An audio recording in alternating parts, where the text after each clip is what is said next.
Buenas tardes, me llamo Carlos Luis Parra Calderón, soy el representante de la Junta Directiva de la SEIS en Andalucía y voy a hablar muy despacio. Voy a hablar muy despacio porque además me trae al recuerdo los consejos que me daba mi amigo Salvador Arriba, que a veces me ponía caras extrañas sentado en ese rincón, diciendo: Carlos, no se te entiende, tienes que vocalizar mejor, tienes que hablar más despacio y entrenar. Yo empiezo la intervención que me corresponde como coordinador general recordando a los dos amigos perdidos, muy duros para nosotros, para mí especialmente. Salvador y Julio han sido mis maestros. Desde esta mesa también hemos vivido momentos duros. Perdón.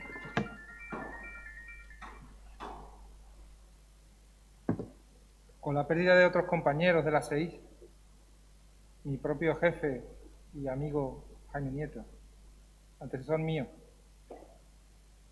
De entrada quiero desde aquí mandar el abrazo más grande a donde estén ellos dos, o Julio paseando por fuera viendo cómo estaban los talleres. No quiero dejar de recordarlos en ningún momento durante estos días. Como coordinador general me toca hablar poco porque de la metodología de las jornadas, muchos de vosotros las conocen, las convencionales. Normalmente las metodologías de estas jornadas no son convencionales, pero este año menos todavía, ¿no? De entrada quiero pedir ya disculpas por los posibles disfunciones, problemas técnicos. Es un reto muy grande organizar esto. Estaréis dando cuenta que ya hoy hemos tenido algunos pequeños, para mí han sido pequeños problemas técnicos. Mañana el reto es que tenemos que trabajar en simultáneo sesiones virtuales en tres sitios diferentes. Y entonces, pues eso, procede que si hay algún problema, pues dirigiros a mí, la logística, el tema de catering, etcétera, pues esa es mi responsabilidad en la organización de esta jornada. Agradecer principalmente ha sido unos meses muy difíciles, muy complicados, hemos tenido muchas discusiones. Y yo creo que el gran valedor de que estemos aquí sentados hoy hay dos. De que hubiera jornada, por supuesto, era Jesús, pero el gran valedor de que estemos aquí sentados yo creo que es nuestro presidente, ha sido Luciano. Ha sido cuando más dudábamos, todos veíamos el horizonte negro, él mantenía la ilusión y el interés del... Yo, sinceramente, no me veía aquí sentado y al final así es, ¿no? Entonces, se agradece muchísimo. Es verdad que por lo menos un grupo pequeño de gente que estemos interactuando en personas importantes y, por supuesto, sin olvidar en ningún momento a aquellos que nos ven, y esperemos que mantengamos el interés para que remotamente es difícil mantener el interés tanto tiempo, ¿no? Yo he estado en una asamblea general de un proyecto europeo que coordino con 17 socios, yo soy el coordinador de H2020 hace unos días, 2 días, en inglés encima, cada uno con el inglés de cada uno, como dicen los ingleses, el inglés de Europa, y es duro mantener la atención virtualmente todo el tiempo en esta jornada. Esperemos que estará a la altura para eso. Agradecer a Jesús, sobre todo, que ha tenido mucho impulso e interés de que los grupos de los talleres se organicen, y también especialmente a las 10 empresas que nos patrocinan. No me gustaría dejar de no nombrarlas porque en tiempos como estos que tener a las empresas al lado es importante, ¿no? Como son Abbott, Accenture, Amazon, DXC Technology, Fujitsu, Huawei, Ibermática, Microsoft y Siemens. Poco más. Si quería, tenía aquí delante una... Ahora, los que estáis en remoto no podéis verlo porque no ha dado tiempo no soy muy experto en Teams. Lo siento, tengo que reconocerlo, y los que me conocen saben que me resisto a ser experto en Teams. Pero quería presentar algo, son un detalle. El mundo se mueve muy rápido. Es decir, Yo me dedico soy de la investigación en informática de la salud, defiendo mucho la profesionalización de la informática de la salud y estamos ante un momento histórico y de oportunidad.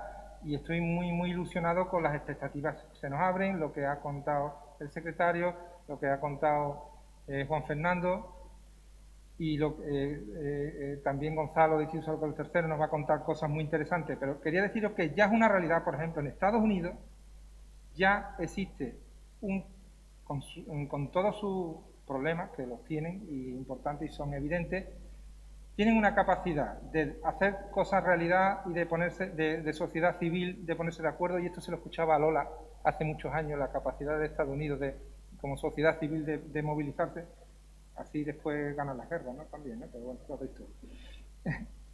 Ya está disponible, y esto es de ahora mismo, una gran cohorte nacional donde hay 63 fuentes de historias clínicas electrónicas aportando datos, mapeadas perfectamente con OMOP, con LOINC y con lo que haga falta. Básicamente es OMOP, el más OMOP de los que ya estamos en estos temas está teniendo bastante peso en la capacidad de mapear información relacionada con la COVID-19, con datos de 492.000 pacientes, 51.440 de ellos positivos de COVID-19 y filas de datos 492 millones. Y eso ya está funcionando, ahí tiene la forma de pedir los datos para la comunidad científica. No sé si desde España podríamos tener acceso, yo soy socio de la Asociación Americana de Informática Médica, quizás me lo dieran. Pero esto es una realidad, está funcionando y han sido capaces de hacerlo en pocos meses. Ya se acabó el tiempo de vamos a hablar si SNOMED es correcto, es que hay que hacerlo ya, es que tenemos las capacidades, los estándares están, los métodos y las herramientas desde la informática de la salud existen para hacer cosas interesantes y para aplicar el gran análisis de datos, porque seguimos hablando de Big Data, pero los datos si no están normalizados seguimos sin poder atacarlos. Y podemos hacer los datos federados. Es decir, mi proyecto europeo, el que coordino, del que hicimos la asamblea el otro día, ya tenemos disponible en nuestra plataforma el Federal Learning. Es decir, ya está disponible en nuestro proyecto el hacer datos federados, data mining, y ya lo estamos probando. Es decir, que no me enrollo más. Gracias por estar todos aquí, pero que ya es momento de la acción y que los medios están disponibles. Paso la palabra a Jesús Galván. Perdón, a Gregorio. Hola, buenas tardes a todos. Yo voy a ser muy breve porque, entre otras cosas, tengo media hora al final de esta sesión para explicaros en profundidad toda la dinámica de los talleres y el planteamiento que vamos a hacer. Simplemente, bueno, pues comentar que todos los años intentamos dar una vuelta de tuerca más a la organización de las jornadas, intentamos rompernos un poquito la cabeza, ver cómo vamos un poquito más allá, cómo vamos perfeccionando la metodología, y este año, bueno, pues alguien ha cogido una gran llave inglesa y le ha pegado 5 o 6 vueltas a esto y nos lo ha retorcido por completo, ¿no? Vamos a ver cómo sale, creo que es un reto, ya lo ha dicho Carlos. Creo que el hecho de que estemos aquí pues es casi responsabilidad única, aunque nos lo repartimos un poco de todos, pero la responsabilidad fundamental creo que es de Luciano, que es el que se ha empeñado en que estudiáramos, y yo creo que valía la pena intentarlo a pesar de todas las dificultades. Y, por supuesto, bueno, no quiero dejar de mencionar un cariñosísimo recuerdo a dos personas que todos vamos a echar muchísimo de menos, porque han sido siempre el alma de estas jornadas y que cuesta mucho pensar que no estén aquí con nosotros, que son Salvador y Julio, ¿no? Y, como os he dicho, bueno, después yo tengo un buen rato para contaros los talleres, no voy a robarle más tiempo a Jesús y a ver si vamos cumpliendo, que esto es muy importante. El horario hasta ahora lo llevamos perfecto, y en unas sesiones con mucha gente no presencial como estas, pues yo creo que es importante ser escrupulosos con ello. Por tanto, hasta aquí. Gracias.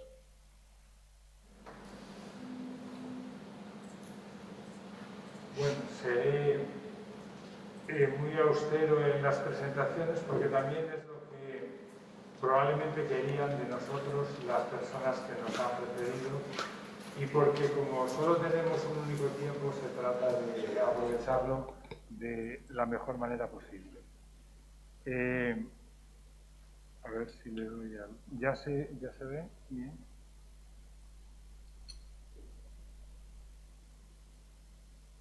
Bien. Como veis en la diapositiva que ha ilustrado las jornadas, hace unos 7.000 millones de años estaban naciendo esas estrellas y lo vemos ahora por un agujerito en oleadas de conocimiento con multitud de ondas que iban reverberando desde entonces hasta ahora. Cuando iniciamos las jornadas o la reflexión teórica para ver de qué íbamos hablando, quisimos hacer una reflexión completa para desarrollar el sistema de información ideal de las organizaciones sanitarias del futuro. Desde luego, la organización ideal tiene que tener como base lo que ahora se da en llamar historia clínica digital o historia clínica de salud electrónica, etcétera, etcétera. Esa sería la base. Pero también tiene que integrar información de múltiples subsistemas. Después vino COVID y tuvimos que modificar el título original que habíamos planteado y nos quedamos con este, digitalizando en las crisis para saber de salud, o dicho de otro modo, digitalizar en lo que pasa en cualquier crisis de salud para cuidar y cuidar mejor a las personas que vienen después de nosotros. Siguiente.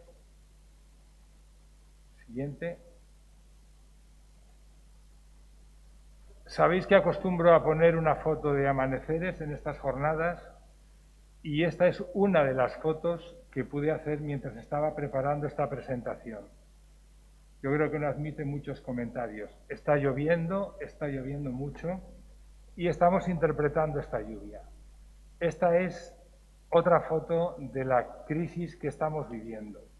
Mientras estamos hablando aquí también con mascarilla, hay muchas personas, algunas de ellas muy fatigadas, atendiendo en primera línea, con las mínimas barreras que pueden, a los retos, a las crisis, a la ignorancia, al conocimiento que le plantean personas con crisis de salud. Desde esta situación, aquí está el fundamento de estas jornadas. El objetivo es saber de salud. Y para saber hay muchos ciclos. Probablemente uno de los más potentes es el que empieza por sentir, es decir, sentir disfunción, sentir dolor, sentir mejor necesidad de salud. Registrar esa información que se siente, convertir ese registro en algo útil para acciones concretas, convertir ese registro en conocimiento y sobre todo en saber. Y entendemos por saber el conocimiento aplicado en el contexto concreto, es decir, hacer lo mejor que se puede allí donde uno tiene un problema. El conocimiento aplicado, que es lo que le pides al sabio que resuelve el problema que tiene delante con lo mejor que puede en aquel momento. Pero claro, la salud, y esa imagen lo sugiere, es algo complejo, siempre es multidependiente de multivariable. Todo lo que ocurre en salud casi nunca es monocausal y resolver problemas en sistemas de información requiere una visión unificada.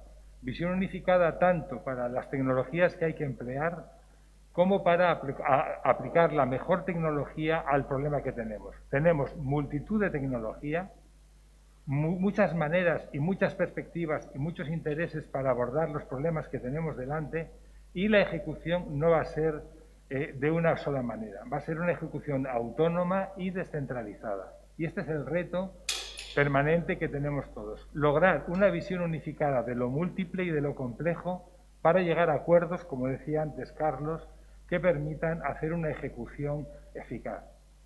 Y la palabra mágica, la que todos decimos y que no tiene nada de poética y sí de muy exigente, es cooperar. La otra palabra clave que tiene que ver con los ciclos del conocimiento y también del saber es retroalimentar. Volver a considerar la hipótesis inicial desde los resultados. Ayudar a la decisión con lo que ya se sabe. Cambiar un parámetro o una decisión en función de lo que se sabe. Y finalmente, lo más generoso y lo que más humanos nos hace, que es legar. Pasar a los siguientes el conocimiento, aunque sea leyendo en nuestro propio cuerpo, como han hecho los que ya han muerto, legar a los siguientes aquello que hemos aprendido.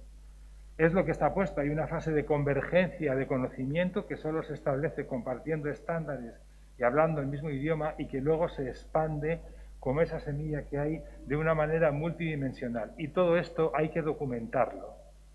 Uno de los logros que queremos con estas jornadas es documentar lo que hablamos, lo que decimos, lo que mostramos, lo que escribimos y lo que planteamos como proyectos de futuro. Ahora iré mucho más rápido porque ya queda poco tiempo. Para llegar al estado actual hicimos una primera consulta, una entrevista semiestructurada con 10 preguntas, casi todas abiertas, y lo hicimos allá por mayo, en pleno COVID. Lo que obtuvimos fue multitud de información en formato analógico. Claro, procesar a una pregunta abierta las 85 respuestas que recibimos en muy poco tiempo se convirtió en una tarea muy compleja. Es verdad que los sistemas de procesado del lenguaje natural nos pueden ayudar, pero requieren mucha elaboración. Hemos pedido ayuda y hasta ahora hemos llegado poco. Pero si hubiera que hacer un resumen de lo mejor y lo peor que hemos encontrado hasta ahora, quizás se pudiera resumir en estas palabras obtenidas con una de tantas herramientas de procesado del lenguaje natural. Hace falta mejor información de los pacientes y es necesidad mejorar la información que dan los sistemas de información. También hicimos algunas preguntas semiestructuradas o muy estructuradas y una de ellas fue cuánta fatiga percibían los 100 personas a los que consultamos y nos dijeron que mucha o muchísima. Probablemente si preguntáramos ahora no habría sector verde que dice normal. Uno de los elementos clave que tenemos ahora para superar la crisis es que la máquina de curar, el conjunto de personas implicadas en curar a otras personas, además del grado de conocimiento e ignorancia que tienen, están fatigados. Eso complica las cosas y con esos moldes tenemos que abordar el siguiente paso. Hicimos varias preguntas de cuáles serían acciones prioritarias y resulta que de todas las que preguntamos era difícil elegir cuál era la más prioritaria, pero solamente hubo una en la cual había acuerdo que había que cambiar. Esta acción decía continuar con el propio plan estratégico definido antes de la legislatura. O dicho de otro modo, los que respondieron a esta encuesta parece que estaban de acuerdo en que no valía la estrategia previa, en que COVID nos obliga a cambiar, nos obliga a reconsiderar, nos obliga a hacer las cosas de otra manera. No me extiendo mucho más porque fueron preguntas concretas. Insisto en la idea de que hay que simplificar lo que es y seguirá siendo complejo, incluso esto en que parece que no hay nada. Aquí hay un montón de semillas y se trata de identificar el patrón y también en salud las cosas se expresan en forma de variabilidad individual. Cada persona es un mundo, cada efecto de enfermedad es multicausal y con todo se relaciona. Por eso nos preguntamos cuáles eran las dimensiones que tenía que tener el sistema ideal. Nos salieron todas esas, no las voy a contar, aún más, y de todas elegimos no por azar 4 vectores o tractores o intereses fundamentales que tendría que tener el sistema. No son los únicos, porque para que la transformación se produzca hay que lograr una síntesis entre todas estas dimensiones que suponemos traccionarán el cambio. Y luego las agrupamos en ejes. El primer eje o las 2 primeras dimensiones es la que marca el paso de enfermo pasivo y tutelado a enfermo activo. Y la segunda es la que pasa del profesional que se siente alienado a profesional alineado. Me ha llamado la atención que nuestro secretario de Transformación Digital directamente ha convertido estos dilemas en objetivos. Hay que ir hacia lo que aquí está en colores verdes. Elegimos otro, que es lo que podríamos llamar el eje del saber, del cual aquí solamente hemos extractado en los métodos de diagnóstico no asistidos o asistidos, porque sabemos que las herramientas del conocimiento nos pueden ayudar a diagnosticar mucho mejor y con mayor precisión, y algo muy trascendente que son los algoritmos, los modos de pensar, los que relacionan el conocimiento y los datos previos con el modo de hacer, es decir, convertir lo que cada uno interpreta y se encuentra en su circunstancia en ciencia compartida.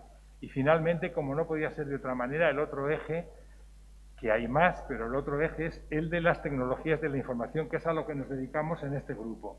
¿Qué infraestructuras hay que crear para pasar de silos a información conectada en tiempo real? ¿O qué lenguaje hay que construir? ¿Cómo hay que sistematizar y organizar el lenguaje para pasar de lo local a lo universal? No me extiendo mucho más. Esto es lo que da título a los talleres. Esto es lo que expresaría un teórico cuadro de mando en el que se mide cómo vamos cambiando, si es que pudiéramos hacer una foto el año que viene o los siguientes, cómo vamos evolucionando en cada uno de los ejes con los proyectos que vamos a plantear. Y ya casi termino con una reflexión. He hecho varias veces referencia a que se aprende en ciclos, a que se aprende incluso sobre la información que nos llega llaman los cadáveres de los que fallecieron a ciertas de enfermedades conocidas o desconocidas. Y ahí estamos, en una extraña ola. En este momento no sabemos interpretar en qué momento de la segunda ola estamos. No me voy a extender en este ciclo de aprendizaje clásico que todos conocemos. Sí quiero hacer una llamada de atención a que lo que ocurre hay que contextualizarlo, a que todo hay que compartirlo para construir entre todos una ciencia común. Y desde este que está lloviendo, desde esta visión parcial, en este caso vemos algunos efectos de esta lluvia, desde ahí tenemos que inferir para plantear perspectivas de futuro. Solo una breve apunte de una información que vemos todos los días en los medios de comunicación y que, en mi opinión, nos traslada una falsa impresión de seguridad. Sabemos perfectamente que este no es el mapa por el que se transmite el virus, que no sigue un patrón administrativo, aunque ahí se refleje. Aunque se actúe administrativamente, el virus se transmite en forma de persona por el aire, que sepamos, y por los contactos. Y también sabemos que esta serie, que parece homogénea de contagios en la primera ola y en la segunda, tampoco es homogénea, porque en la primera serie se medía de una manera y ahora se mide de otra, y no sabemos el error que incorpora cada una. Y también sabemos que la mortalidad que daba estas cifras en esta serie, ahora da otras porque también es distinta. Tiene que pasar más de un ciclo de esta enfermedad para que veamos si es equivalente un dato que es más fino, que es más preciso, pero todavía no perfecto. ¿Cómo serían los ingresos que ocurren en hospitalización? Así ocurrieron en marzo, así van ahora, pero no sabemos cómo va a evolucionar. Es decir, que esta ola de evolución nos estamos aproximando por analogía con otras olas y nos falta por aprender. Tenemos que suplir la ignorancia con otros métodos de estimación. Ya termino. No voy a contar toda la metodología de las jornadas porque la conocéis y este año ha cambiado mucho. Tenemos esta tarde una serie de plenarios que abordan diferentes aspectos y os animo a escucharlos porque luego tendremos aspectos concretos que se han planteado durante la crisis COVID o algo que cada vez es más importante, que es considerar el empoderamiento, el protagonismo de los ciudadanos enfermos o sanos o pacientes, como los queramos llamar. Y el reto que nos planteamos es construir ahí fuera en el hall un panel con proyectos país. Entonces, este año, a diferencia de otros, no os vamos a pasar más encuestas, solo os pasamos una pregunta. Por favor, el que tenga algún proyecto interesante, que lo escriba en un folio con muy pocos conceptos. Título, personas a las que afecta, dinero que ahorra, dinero que cuesta llevarlo a cabo, para que sea un proyecto que se pueda incorporar a la agenda de transformación digital, para que entre todos configuremos un panel lo más inteligente posible, que con los recursos disponibles que nos van a llegar, que tienen que ser recursos aplicados a proyectos auditables, digo, un panel que hagamos entre todos para ayudar a los que toman decisiones a construir el mejor conjunto, el más inteligente conjunto de proyectos entrelazados entre sí, que nos ayuden a evolucionar y a seguir vivos, a ser posible cada vez con menos muertos o con mayor nivel de salud. Este es el planteamiento y os invito a todos a que participéis en lo que se está diciendo en plenarios y a que contribuyáis, insisto y repito, porque es una idea importante, con una o varias hojitas, cada una con un proyecto que de buena gana se lo pasaremos a las autoridades que han dicho que tomarán nota de lo que entre todos construyamos. Entonces, lo que nos interesa de las jornadas, y termino, es la interacción. Para que de la interacción entre todos nosotros, que aquí estamos a 3 metros unos de otros, pero muy juntos en las ideas, de esta mágica interacción de personas que estamos aquí y en la web, a ver qué surge de la interacción. Porque lo previo ya lo conocemos, a ver qué parimos entre todos de nuestra relación de unos con otros para legarlo a los siguientes, que es la forma probablemente más generosa de contribuir a la salud. Pasarles a los demás qué sentimos, qué vivimos y con qué nos encontramos mejor. Gracias, bienvenidos y muchas gracias por vuestra valentía para estar aquí en actitud de legar para los siguientes. Gracias.